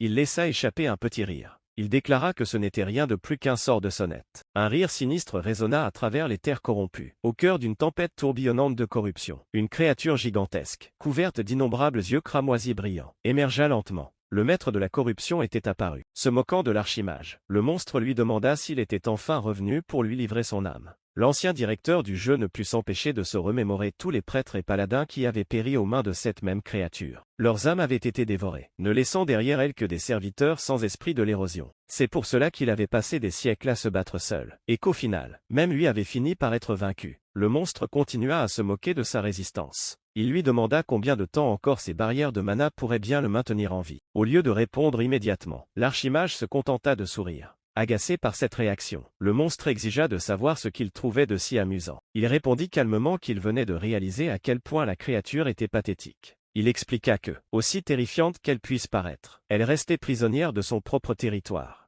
À moins de continuer à étendre son domaine et à devenir plus forte, elle ne pourrait jamais quitter ces terres érodées. Cette insulte plongea instantanément le monstre dans une rage furieuse. Il exigea de savoir s'il avait parcouru tout ce chemin simplement pour se moquer de lui. Mais l'archimage lui tourna nonchalamment le dos. Il répondit qu'il n'avait pas de temps à perdre. Observant tranquillement le champ de bataille en contrebas, il chercha quelque chose de caché parmi les camps corrompus. Un instant plus tard, il trouva exactement ce qu'il cherchait. Un village entier peuplé de gobelins corrompus. Une fenêtre d'information apparut devant ses yeux. Niveau 10. Serviteur d'Acturnamenté. Les Turbiers, créatures gobelines corrompues de Wyrsal, rongées par l'érosion et nourrissant une haine envers tous les êtres vivants. Le maître de la corruption éclata de rire avant d'affirmer qu'il était tout à fait inutile de s'attaquer à de telles créatures. Il expliqua que tous les monstres vivants sur les terres érodées se régénéraient tout simplement, quel que soit le nombre de fois où ils étaient tués. L'archimage acquiesça. Il admit que, dans des circonstances normales, cela serait effectivement vrai, mais que les choses étaient différentes désormais. Il ne combattait plus seul. Enfonçant fermement l'extrémité de son bâton dans le sol, il fit apparaître un immense cercle magique bleu qui s'étendit à travers le désert. D'innombrables éclairs jaillirent vers les cieux tandis qu'une puissance magique écrasante déferlait à travers la vallée. Puis il claqua des doigts. Un gigantesque dôme d'énergie bleue descendit du ciel, enveloppant complètement le village des gobelins. En son centre, un immense portail d'invocation s'ouvrit lentement. Le maître de la corruption le regardait, incrédule. Il reconnut le sort comme de la magie spatiale. Rempli de rage, il exigea de savoir quelle ruse l'archimage préparait. L'ancien directeur de jeu se contenta de sourire. Il répondit qu'il n'empruntait que quelques gobelins. Il ajouta avec désinvolture que le monstre pourrait toujours reconstituer ses effectifs plus tard. Ignorant le rugissement furieux qui résonnait derrière lui, il félicita la créature d'avoir reçu un tout nouveau rôle. Il annonça fièrement que le maître de la corruption était officiellement devenu le boss intermédiaire du premier épisode. Il l'encourage à offrir un spectacle divertissant. Alors qu'il s'apprêtait à partir, il s'arrêta brusquement. Il avait oublié un détail important. Le maître de la corruption l'observait d'un air méfiant, ne sachant pas ce qu'il comptait faire ensuite. L'archimage leva lentement une main. Puis il tendit son majeur vers le monstre gigantesque. Il lui dit avec désinvolture de garder la monnaie. L'énorme créature perdit complètement son sang-froid. Rugissant de rage absolue, elle lança vers lui d'innombrables tentacules corrompus. Chaque attaque se brisa sans effet contre les couches de barrière de mana bleu tandis que l'archimage disparaissait calmement à travers le portail. Pendant ce temps, dans la paisible forêt entourant le village d'Éden, les joueurs acceptaient joyeusement une simple quête de chasse aux gobelins. Le streamer avait formé un groupe avec Namin Sumien et Bulldog Joug après avoir entendu des rumeurs selon lesquelles les gobelins errants dans la région laissaient parfois tomber une épée rare. Les 3 aventuriers suivaient prudemment un étroit sentier forestier, s'attendant à rencontrer des monstres ordinaires pour débutants. Au lieu de cela, une étrange brume violette s'étendit lentement sur le chemin devant eux. Le ciel s'assombrit brusquement. La streameuse regarda nerveusement autour d'elle tandis que même ses spectateurs admettaient avoir un très mauvais pressentiment quant à ce qui allait se passer. Des bruits de pas lourds résonnèrent dans la forêt silencieuse. Puis une énorme jambe violette émergea de la brume. Plusieurs gobelins corrompus apparurent lentement, leurs yeux cramoisis brillants rivés directement sur le groupe. Les joueurs se figèrent. Ces créatures étaient nettement plus grandes que les gobelins ordinaires. Au début, tout le monde pensa avoir rencontré par hasard des monstres d'élite. L'un des épéistes éclata de rire, plein d'assurance. Il déclara que, quelle que soit sa taille, ce n'était toujours qu'un gobelin. Il se vanta avec assurance de pouvoir le vaincre en 3 coups. Le gobelin corrompu répondit en disparaissant. Avant même que quiconque ait compris ce qui s'était passé, il était déjà apparu juste devant lui. Sa machette lui transperça le corps à une vitesse effrayante. Le sabreur fut violemment projeté dans les airs avant de s'écraser au sol. Ses coéquipiers le regardaient, complètement incrédules. Bulldog Jong leva immédiatement son bâton, concentrant tout son mana dans un seul sort. Il lança une énorme boule de feu. L'explosion illumina toute la forêt. Confiant, il demanda s'il l'avait enfin vaincu. Même le chat du live se moqua aussitôt en disant que demander si le boss était mort était le moyen le plus rapide de déclencher sa deuxième phase. Avant même que la fumée ne se soit complètement dissipée, le gobelin corrompu surgit à travers les flammes. Un instant plus tard, il se tenait juste devant la mage. La streameuse resta impuissante tandis que ses 2 coéquipiers tombaient face au monstre. Ses mains tremblaient tandis qu'elle levait lentement son arc. Elle comprit immédiatement la vérité. Ce n'était pas un monstre de quête ordinaire. Elle n'avait absolument aucune chance de le vaincre toute seule. Le gobelin corrompu chargea, incapable d'esquiver l'attaque. Elle ferma les yeux de toutes ses forces et hurla. À cet instant précis, un éclat brillant de lumière dorée transperça l'obscurité. Un seul coup d'épée élégant intercepta le monstre en pleine charge. En plein vol, le gobelin corrompu fut nettement coupé en 2 avant que les 2 moitiés de son corps ne s'écrasent sur le sol de la forêt. Ouvrant lentement les yeux, la streamer découvrit une silhouette familière se tenant de manière protectrice entre elle et le monstre terrassé. Le chevalier blond baissa son épée avant de se tourner vers elle avec un doux sourire. Il remarque calmement qu'il semblait qu'il se soit retrouvé une fois de plus. Il se présente ensuite officiellement. Il dit que son nom est Léon. La narration explique que les montres de luxe les plus raffinées au monde atteignaient la perfection parce que chaque minuscule rouage était fabriqué avec une précision irréprochable. Le corps artificiel du prince Léon avait été créé selon cette même philosophie. Chaque circuit magique en son sein avait été parfaitement équilibré. 24 sorts actifs fonctionnaient en continu dans tout son corps. Chacun de ses mouvements avait été méticuleusement calculé. Tout ce qu'il touchait recevait automatiquement des bénédictions favorisant la croissance et la prospérité. Les sorts de guérison et de soutien s'activaient d'eux-mêmes dès qu'ils devenaient nécessaires. Les yeux rivés sur le chevalier rayonnant qui se tenait devant elle, la streameuse se figea complètement. Son aura dorée et éclatante était si éblouissante qu'elle en oublia presque qu'elle avait failli perdre la vie quelques instants plus tôt. Elle se donna même une gifle sur chaque joue, essayant désespérément de retrouver son sang-froid. Inquiet de sa réaction, le chevalier lui demanda à nouveau avec douceur si elle avait été blessée. Elle insiste nerveusement sur le fait qu'elle allait parfaitement bien. Toujours pas convaincu, il leva lentement sa main rayonnante. Il explique qu'il serait de toute façon plus prudent de lancer un sort de guérison. Une lumière divine et chaleureuse l'enveloppa aussitôt. Bien qu'elle n'ait en réalité pas été blessée, une sensation incroyablement rafraîchissante parcourut tout son corps, de la tête aux pieds. Même les spectateurs de son live s'émerveillèrent devant le réalisme de cette scène de guérison. Puis, sans crier gare, une alerte de don apparut soudainement. 100 000 wons. Un message de don s'afficha brusquement. Il provenait d'une spectatrice qui déclarait fièrement son amour pour le prince Léon tout en l'appelant affectueusement mon grand frère. Ravie d'un don aussi généreux, la streameuse passa instantanément en mode artiste à part entière. Elle prit sa pose de remerciement emblématique avant de couvrir la caméra flottant devant elle d'une avalanche d'adorables gestes en forme de cœur. La nuit s'est figée. Voir quelqu'un faire avec enthousiasme des gestes en forme de cœur vers le vide l'a laissé complètement sans voix. Après plusieurs longues secondes, il parvint silencieusement à une conclusion. Il décida qu'elle avait dû se cogner la tête bien plus fort qu'il ne l'avait initialement supposé. Il tendit à nouveau la main vers elle, insistant sur le fait qu'elle avait besoin d'un véritable soin. Prise de panique. La streameuse recula précipitamment et lui assura à plusieurs reprises qu'elle était en parfaite santé. Avant que ce moment gênant ne puisse s'estomper, un autre défi de don apparut soudainement. 200 000 wons. La demande était simple. Exécuter une danse du lapin là, au milieu de la forêt. Elle refusa immédiatement. Ses spectateurs n'ont fait qu'augmenter encore davantage le montant des dons. Face à cet échange insolite, le chevalier ne pouvait que rester là, complètement perplexe. Pendant ce temps, l'ancien directeur du jeu observait la scène de loin. Incapable de résister à l'envie de s'amuser, il décida de se joindre au chaos. Une toute nouvelle notification du système apparut devant la streameuse. Elle annonçait que la mage suprême avait augmenté la récompense à 5 millions de wons. Dès qu'elle vit ce montant, elle ravala discrètement sa fierté. Quelques instants plus tard, la fière elfe leva les deux mains pour former des oreilles de lapin. Elle sautillait maladroitement à travers la forêt, tout en se présentant comme un petit lapin joyeux. Son visage devint rouge vif de honte alors qu'elle poursuivait le défi. Le chevalier observa en silence toute la scène, lorsqu'elle finit par s'accroupir par terre, honteuse, et le supplia d'arrêter de la regarder. Il en fut encore plus convaincu. Elle avait sans aucun doute besoin d'une consultation médicale. Pour tenter de la réconforter, il lui suggéra gentiment de retourner à la guilde des aventuriers.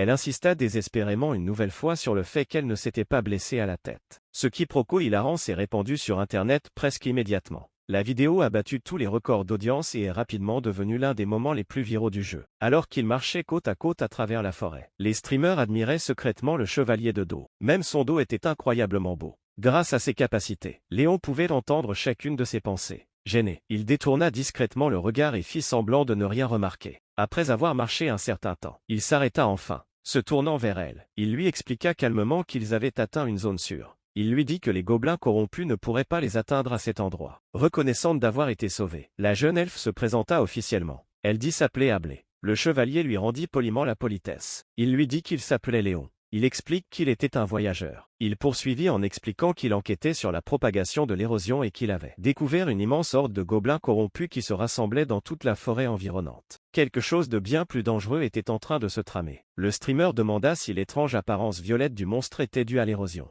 Il acquiesça silencieusement. À ce moment-là, une faible lueur bleue traversa brièvement son regard. Activant silencieusement ses capacités cachées, il examina son statut. Son rang talent attira immédiatement son attention. Elle possédait le potentiel pour devenir la figure centrale de toute l'expédition. Malheureusement, sa propre force ne suffirait jamais à elle seule à arrêter l'érosion. La regardant droit dans les yeux, il lui demanda son aide. Immédiatement, une notification du système apparut. Quête principale débloquée. Campagne de soumission. La streameuse ne put contenir son enthousiasme. L'histoire principale avait enfin commencé. Cependant, après avoir lu les détails de la quête, le sourire disparut rapidement de son visage. Elle devait recruter une force de soumission complète, soit 200 joueurs. En regardant autour d'elle, elle constata que la plupart des aventuriers étaient encore occupés à cueillir des herbes, à explorer les environs ou à accomplir des quêtes pour débutants. Recruter autant de monde serait tout sauf facile. Malgré tout, la demande venait directement de Léon. Elle ne pouvait en aucun cas lui refuser cette faveur. Déterminée à mener à bien cette mission, elle lui serra fermement la main et lui promit de faire tout ce qui était en son pouvoir. Dès cet instant, la chevalière commença à aider personnellement les joueurs. Il combattit aux côtés d'aventuriers inexpérimentés, protégea les groupes en difficulté et sauva d'innombrables héros des griffes de monstres dangereux.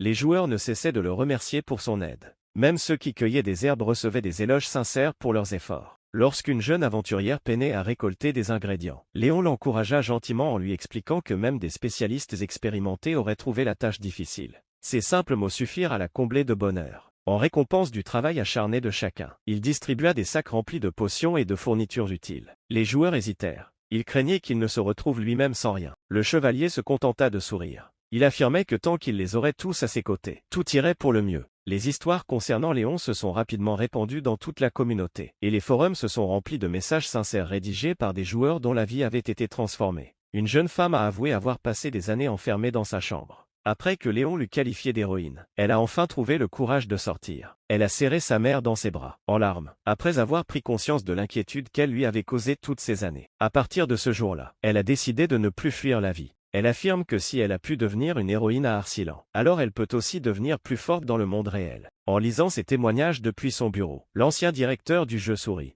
Son plan fonctionnait à merveille. La force de soumission atteindrait sa pleine capacité bien plus tôt qu'il ne l'avait prévu. Satisfait des résultats, il quitta son bureau et descendit les escaliers de la tour magique. Il était temps de passer à la vitesse supérieure dans la prochaine étape du plan. Traversant les couloirs silencieux, il pénétra dans la salle de contrôle centrale. Là, Darius continuait à surveiller l'énorme dispositif magique chargé de contrôler les systèmes du jeu. Le saluant respectueusement, elle lui annonça que la tour magique était désormais devenue la station relais reliant l'ensemble du monde du jeu. Tout fonctionnait à la perfection. Debout devant le noyau magique incandescent, il sentit silencieusement l'énergie de l'érosion y circuler. Une idée lui vint immédiatement à l'esprit. Si le nombre de monstres augmentait, les joueurs se rassembleraient naturellement beaucoup plus vite pour mener à bien la quête de soumission. Se tournant vers Darius, il lui ordonna d'invoquer le prêtre Elon, le baron Azman et tous les autres personnages non joueurs importants. L'ancien directeur du jeu sourit. Il annonça que le moment était venu pour eux tous de devenir des gobelins corrompus. Dans la salle de réunion, les serviteurs rassemblés s'approchèrent avec empressement de leur maître, prêts à aider à sauver Arsilan. avant que quiconque n'ait pu prendre la parole. Il demanda poliment à tout le monde de reculer et de regagner ses places. Un serviteur déclara avec assurance qu'il ferait de son mieux.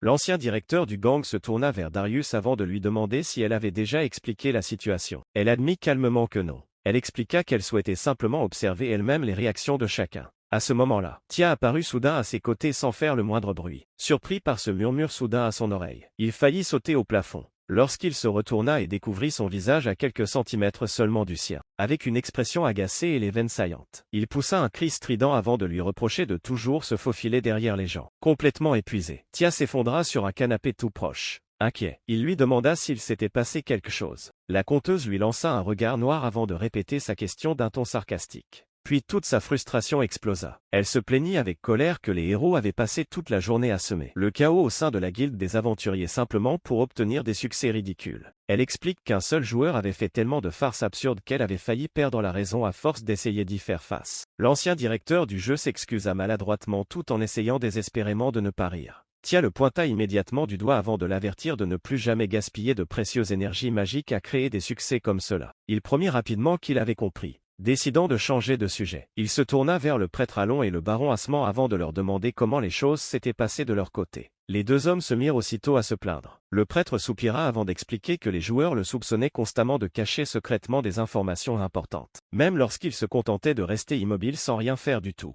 Le baron acquiesça. Il raconta que les héros se comportaient comme s'ils savaient déjà tout du monde, avant de suggérer en plaisantant qu'il serait probablement plus simple de tous les éliminer. En entendant tout le monde se plaindre en même temps, l'ancien directeur du jeu poussa un profond soupir. Finalement, Tia demanda pourquoi ils avaient tous été rassemblés. Sans répondre tout de suite, il fouilla dans sa poche avant de poser plusieurs manettes de jeux modernes sur la table. Les serviteurs fixaient ces objets étranges. Complètement perplexes, Tia en prit un avant de demander ce que c'était. Il leur expliqua qu'il s'agissait de manettes de jeu. Il leur révéla ensuite qu'à partir de ce moment-là, il contrôlerait des gobelins corrompus. Tout le monde le fixa dans un silence stupéfait. La conteuse protesta immédiatement. Elle se plaignit de devoir non seulement devenir un gobelin répugnant, mais aussi de devoir se laisser tabasser par les héros. L'ancien directeur du jeu expliqua calmement que tout cela était pour le bien d'Arsilan. Les héros devaient goûter à la défaite. Ce n'est qu'alors qu'ils s'uniraient naturellement pour former une véritable force de répression. De plus, les joueurs n'étaient que de simples visiteurs. Même s'ils mouraient, ils renaîtraient tout simplement. Les gobelins n'avaient absolument aucune raison de se retenir. Cette explication transforma instantanément l'attitude de Tia. Elle accepta avec joie la mission avant de déclarer avec enthousiasme qu'elle comptait anéantir tous les héros qu'elle rencontrerait. En entendant cela, l'ancien directeur du jeu espéra en silence avoir mal compris ce qu'elle voulait dire. Il se mit alors à expliquer à tout le monde comment utiliser les manettes. Le stick gauche contrôlait les déplacements.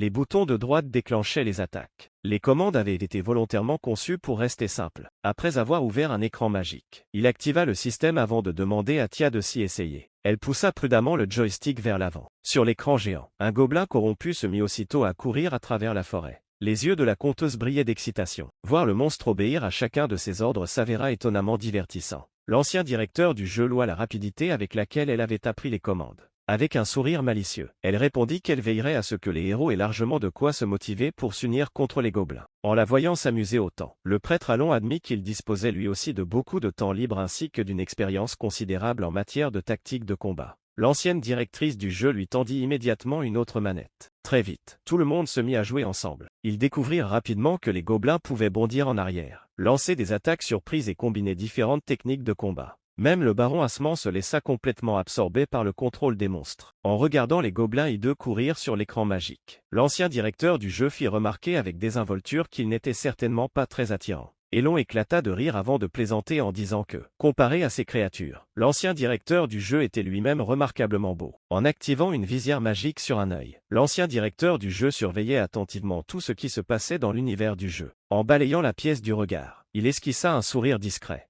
Sans que personne ne s'en aperçoive, il prit secrètement une photo de ses serviteurs en train de rire ensemble tout en jouant avec les manettes. Plus tard, cette photo de groupe pleine de joie devint le fond d'écran de verrouillage de son téléphone. De retour sur Terre, chaque fois qu'il la regardait, il ne pouvait s'empêcher de sourire. Une fois les gobelins corrompus vaincus, la première phase de l'invasion allait enfin commencer. Il prévoyait de synchroniser cet événement avec la deuxième vague de vente des appareils Solinc. Alors qu'il organisait silencieusement la phase suivante de son plan dans son esprit, une cuillère s'écrasa soudain contre la table à manger avec une force incroyable. Ce bruit sec le ramena instantanément à la réalité. Levant les yeux, il se rendit compte que l'ambiance autour de la table avait complètement changé. L'un après l'autre, les membres de sa famille se levèrent en silence de leur siège. Personne ne dit un mot. Au centre de la pièce, son grand-père arborait une expression inhabituellement grave. Sans donner d'explication, le président quitta discrètement la salle à manger, et le reste de la famille le suivit. Resté seul à table, le jeune homme les regarda s'éloigner, complètement désorienté. Pendant ce temps, à Arsilan, la campagne de répression prenait de l'ampleur. Un guerrier se tenait au milieu de la ville, recrutant à grands cris des aventuriers expérimentés pour traquer les gobelins corrompus. Les joueurs se précipitaient vers le point de rassemblement, tandis que les marchands se plaignaient de voir disparaître soudainement tous les clients qu'ils avaient mis des heures à attirer. En arpentant les rues bondées, l'ancien directeur du jeu observait avec satisfaction l'effervescence grandissante. C'est alors qu'un gobelin corrompu bondit soudainement sur le champ de bataille. Un guerrier appela immédiatement des renforts et leva son bouclier. À sa grande stupéfaction, le gobelin lança une énorme boule de feu directement sur lui. L'explosion le projeta en arrière. Le guerrier, abasourdi, s'écria que les gobelins n'étaient pas censés utiliser la magie. Un autre gobelin corrompu enchaîna instantanément avec un coup de lance parfaitement synchronisé, prenant un deuxième joueur complètement au dépourvu. Pendant ce temps, dans la salle de contrôle, Tia éclata d'un rire frénétique en célébrant chaque attaque réussie. En observant le spectacle, elle se félicita joyeusement de sa propre performance.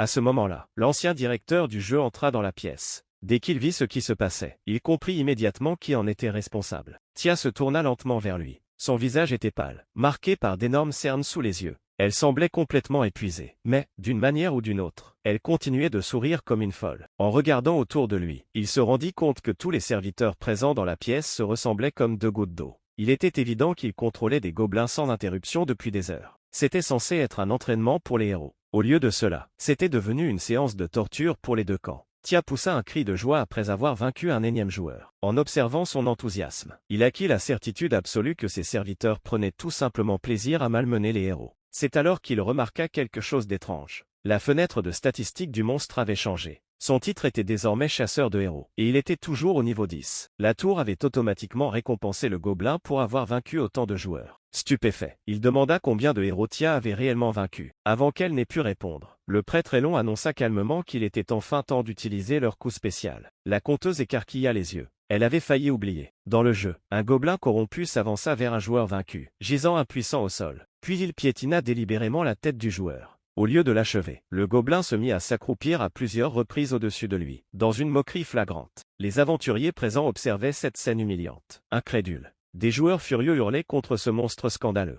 Dans la salle de contrôle, Tia riait si fort qu'elle pouvait à peine respirer. En observant ces railleries ridicules, l'ancien directeur du jeu ne pouvait même pas imaginer où ses serviteurs avaient appris un tel comportement. Malgré tout, il ne pouvait nier les résultats. L'humiliation se répandit dans toute la ville bien plus vite que prévu. De plus en plus de joueurs furieux se rassemblèrent, déterminés à se venger des gobelins corrompus. Exactement comme ils l'avaient espéré, la force de soumission commença rapidement à prendre forme. En observant l'armée grandissante depuis la périphérie de la ville, le prince Léon sourit. Il se dit que la véritable bataille était sur le point de commencer. Sa cape bleue flottant derrière lui, le chevalier s'avança sous les rayons éclatants du soleil. Se tournant vers les héros rassemblés, il annonça calmement qu'il était enfin temps de partir pour la mission de répression. Dans l'atelier du forgeron, Tuquin, le forgeron chevronné, regarda le guerrier Uragam et lui demanda s'il avait vraiment décidé de poursuivre un rêve aussi impossible. Le guerrier serra les poings et dit avec assurance au vieux forgeron d'arrêter de parler et de se mettre à forger. En gloussant pour lui-même, Tuquin leva son énorme marteau. Il déclara qu'il verrait bien si Uragam sourirait encore après cela. D'un coup puissant, le marteau s'abattit sur le bouclier posé sur l'enclume. Des étincelles dorées jaillirent dans tout l'atelier tandis que l'énergie magique s'échappait de la forge. De la fumée envahit la pièce avant que le système n'affiche le résultat décevant. L'amélioration a échoué. Heureusement, le bouclier n'avait pas été détruit. Le forgeron éclata de rire et plaisanta en disant que sa main avait dû glisser. Uragam faillit s'effondrer après avoir perdu son amélioration de niveau 4. À ce moment-là, Ibel entra dans l'atelier et lui demanda s'il était sérieusement en train d'améliorer de l'équipement juste avant une expédition aussi importante. Au lieu de répondre, le guerrier la supplia de le réconforter. Elle leva les yeux au ciel et lui dit qu'il était tout simplement accro à la dopamine.